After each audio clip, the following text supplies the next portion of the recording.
my brother was selfish, but I never imagined he'd sue me for the lake house our mother left me. The moment he said, "It's mine," I felt something inside me snap, and for the first time in my life, I realized I wasn't afraid of him anymore. My name is Lily Carter, and the day everything snapped began with Ethan standing in Mom's kitchen like he owned the world. He didn't even look sad. He just tapped his fingers on the table while I dropped my purse on the counter, still wearing the black dress from the funeral. "Glad you're finally here," he said. "We need to talk." I rubbed my eyes. "Ethan, please. Not today. It has to be today." He slid a stack of papers across the table. "Mom promised me the lake house." My stomach twisted. "What are you talking about?" "She said it was mine." He pushed the papers closer. "And I'm taking it." "You can't be serious," I whispered. He smirked. "Why wouldn't I be?" I didn't sit down. I couldn't. My legs felt too weak. "Mom left the house to me. You know that." "You think a piece of paper means anything," he snapped. "It's her will, Ethan." "She changed her mind before she died," he shot back. "She told me." "That's not true." "It is," he insisted. "She knew you'd waste it." My chest tightened. "Why are you doing this?" "I just buried her." He shrugged like it meant nothing. "Life moves on." "Not like this." He leaned forward and lowered his voice. "It's mine, Lily." Hearing those words felt like being shoved into one of our childhood nights, him blocking doorways, him laughing while I cried, him taking whatever he wanted because he knew Mom wouldn't stop him. I hated how fast those memories swallowed me. "Ethan, stop," I said, but my voice shook. "There's nothing to stop. You don't deserve the house. You don't get to decide what I deserve." I already did. I felt myself shrinking. "Why are you so angry at me?" "I'm not angry," he said with a shrug. "I'm just taking what's owed." "Owed?" I repeated. "You never even liked the lake house." That was before I realized what it's worth. And there it was, the truth. Not nostalgia. Not grief. Just greed. "You can't take it from me," I whispered. "Watch me." The room went silent except for the fridge humming behind me. I finally sat down because my knees wouldn't hold me anymore. "Mom would never do this," I said softly. "She did," he insisted. "She told me you'd fight, but she said I should stand my ground." "She didn't say that," I whispered, trying not to cry. "You don't know everything, Lily." "Then explain. Show me anything that proves this." He tapped the papers again. "Right there." I picked them up with trembling hands. They weren't legal documents. Just scribbled notes about future plans and selling options. Nothing saying it was his.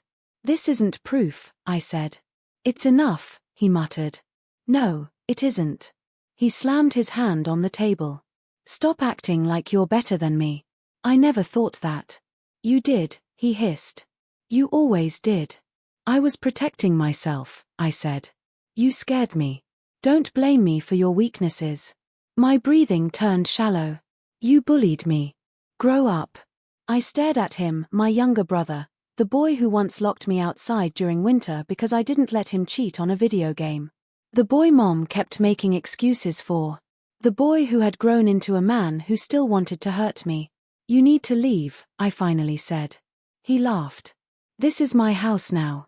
"It's not." "It will be." "Get out," I repeated. "You think I'm afraid of you," he said, stepping closer. "No," I whispered. "I think you're afraid of yourself." He blinked, thrown off for a second. That 1 second felt like air. My phone buzzed on the counter. I grabbed it like a lifeline. Chloe's name flashed on the screen. I answered quickly. "Hey. You okay?" she asked. "I've been worried." "No," I whispered. "Ethan's trying to take the lake house." "What? Right now?" He brought papers. "Put me on speaker," she demanded. "No," I mouthed silently, turning away from him. "I can't." "Lily," she said gently, "breathe." "I'm trying." "Do you want me to come over?" "Yes," I whispered, then corrected myself. "No. Not yet." "Do not let him steamroll you," she said. "You're stronger than you think." My throat burned. "I don't feel strong. That's why I'm reminding you." I hung up before Ethan could snatch the phone. She can't help you, he said. I don't need help, I lied. Sure you do. You always do. I turned to the door and pointed. Leave. Now.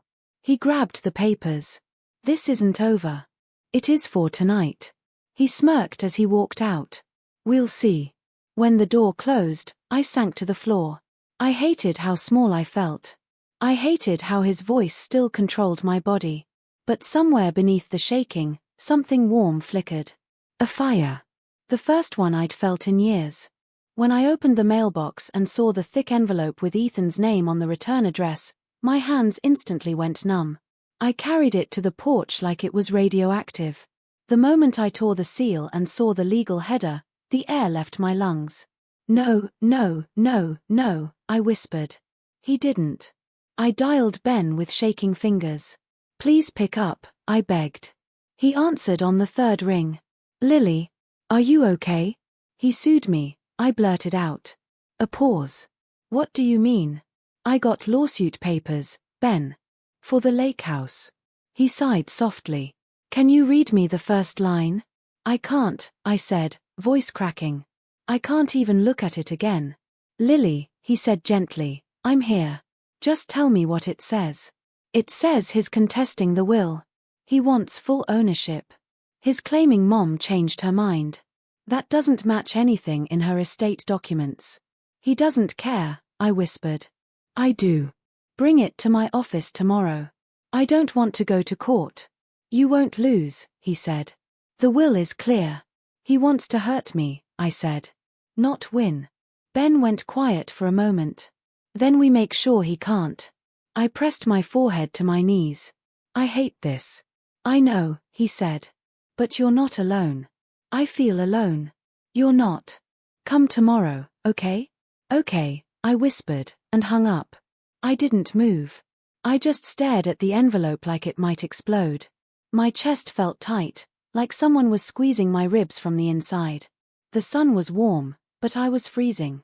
My phone buzzed again, this time a message. Sarah, I'm sorry. I didn't know he'd do that. I blinked. He told you? Sarah, he's been losing it. Drinking. Yelling. I'm scared to get involved. Did he tell you why he's doing this? Sarah, he said you stole his future. I don't even know what that means. I wiped my face with my sleeve. It means he wants to ruin me. She didn't reply. I tried to breathe normally, but my chest refused. Suddenly I was back in the snow, barefoot at 10 years old, pounding on the locked back door while Ethan laughed from inside. I could almost feel the ice under my feet again. I could almost hear him taunting me. Cry louder, Lily. Mom can't hear you. I wrapped my arms around myself. Why didn't you stop him, Mom? I whispered to the empty yard. Why didn't you protect me? And then guilt hit me so hard I doubled over. I'm sorry, I sobbed. I'm sorry for being angry at you. I'm sorry you were tired. I'm sorry you didn't know how to handle him. None of it helped. The tears kept coming until my throat burned and my face felt raw. When I finally stood, my legs shook. I walked inside to make tea, but I couldn't even hold the kettle steady. I sat on the floor, back against the cabinets, still clutching the papers. I don't know how long I stayed there before headlights swept across the driveway. I stiffened. No, I whispered. Not now. The car door slammed. Heavy footsteps stumbled toward the house. Ethan. He banged on the door. Open up. I closed my eyes. Go away. He kept pounding. I know you're in there. Against every instinct, I opened the door a crack. The smell of alcohol hit me instantly. What do you want? I asked. To talk, he slurred. We're done talking. He shoved the door wider and leaned inside. You ruined everything. I didn't ruin anything, I said. You stole my future, he shouted. I flinched. Ethan, stop. She promised me the house. She didn't, I said firmly. She left it to me. You know that. He laughed bitterly. Because you manipulated her. I didn't manipulate anyone. You always played the victim, he snarled. I felt something inside me crack again, but this time it wasn't fear. It was anger. Real, burning anger. I played the victim? I repeated. You terrorized me. Oh please. You locked me outside in the cold. You deserved it. For what? I yelled. For existing. He shrugged, wobbling slightly. You were annoying. My breathing turned hot and uneven. You still think you can do anything you want. It's my right. No, I said. It isn't. You think you're better than me, he said, stepping closer. I never thought that, I said. I just wanted to be safe. You're pathetic, he muttered. And you're cruel, I snapped back. He froze, like no one had ever said that to him. You're unbelievable, he whispered. Mom always said you were too emotional. She also said you needed help, I fired. That set him off. Shut up. No, I said, stepping forward. Not this time. You're nothing without that house, he shouted. And you're nothing even with it. I screamed. The silence afterward felt heavy and electric. He stared at me, shocked. I fought back. For the first time in my life, I didn't look away. I didn't shrink. He pointed a shaky finger at me. You'll regret this. No, I said. I'm done regretting being your sister. He stumbled backward down the steps. This isn't over, he slurred. It is, I said, voice shaking but firm. I'm not your victim anymore. He glared at me, then staggered back to his car. When he drove off, I slammed the door and slid down to the floor. My whole body trembled. My breath came in sharp, uneven bursts. But beneath the fear and pain, something new thrummed inside me. Strength. Small, fragile, but real. And growing. Aunt Marlene called early in the morning, her voice trembling.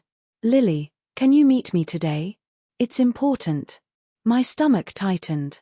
Is this about the court date? Yes, she said. And about your mother.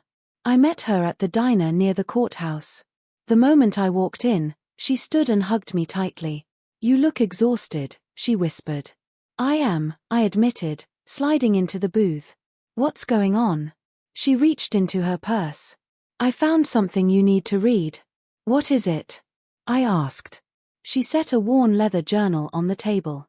Mom's handwriting on the cover made my breath hitch. Where did you get this? She gave it to me years ago, she said softly. She told me to keep it until you needed answers. I stared at the journal like it might hurt me. Why didn't she tell me about it? She was scared, Marlene said. Of Ethan. My heart thudded painfully. Please don't say that. It's the truth. I opened the journal with shaking hands. The first page began with Mom's looping script. I'm writing this because someday Lily will need to know she wasn't crazy. My throat closed. Oh God. Keep reading, Marlene urged gently. I flipped to another entry. Mom's words blurred as tears filled my eyes. Ethan threatened me today. He screamed for hours. I tried to calm him, but he shoved a chair across the room. I'm afraid of him. I'm afraid for Lily. I covered my mouth. She wrote that? Yes, Marlene said. She knew what he was becoming. I turned the page again. Lily doesn't know how much I see. She thinks I don't notice how he corners her. I hate myself for not stepping in more. I'm scared of what he'll do if I try. I choked out a sob. Why didn't she protect me? She loved you, Marlene said. But she was overwhelmed. And she was ashamed. I shook my head. I needed her. She knew that, she whispered.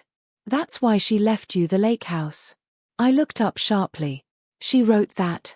Read the last entry. I flipped to the back. The lake house goes to Lily. She needs a home more than Ethan needs money. She needs peace more than anyone I know. Maybe this is the one thing I can still do right. My vision doubled as I whispered, she wanted me to have it. She did, Marlene said. She wanted you safe. I wiped my cheeks. Why didn't she tell me? Why hide this? Because she hoped Ethan would change, Marlene said. She hoped she could fix him. She couldn't, I whispered. No, she said gently. And neither can you. I closed the journal and held it against my chest. All this time I thought I was imagining things, exaggerating, being dramatic. You were surviving, she corrected. You were a child. I thought Mom didn't see any of it.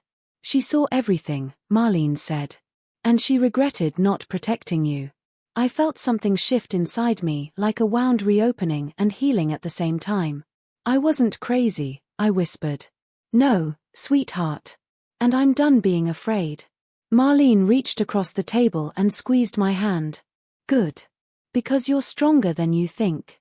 When I walked into the courtroom that morning, my hands were trembling so badly I kept them folded in my lap. Ben leaned close and whispered, "You'll be okay." I nodded even though I didn't believe it. Ethan stood across the room, staring at me like I'd betrayed his entire life. The judge asked us to begin, and Ethan jumped in first. "The house was promised to me," he said. His voice shook, but he tried to sound confident. Ben rose slowly and said, "Your Honor, there is no evidence of that."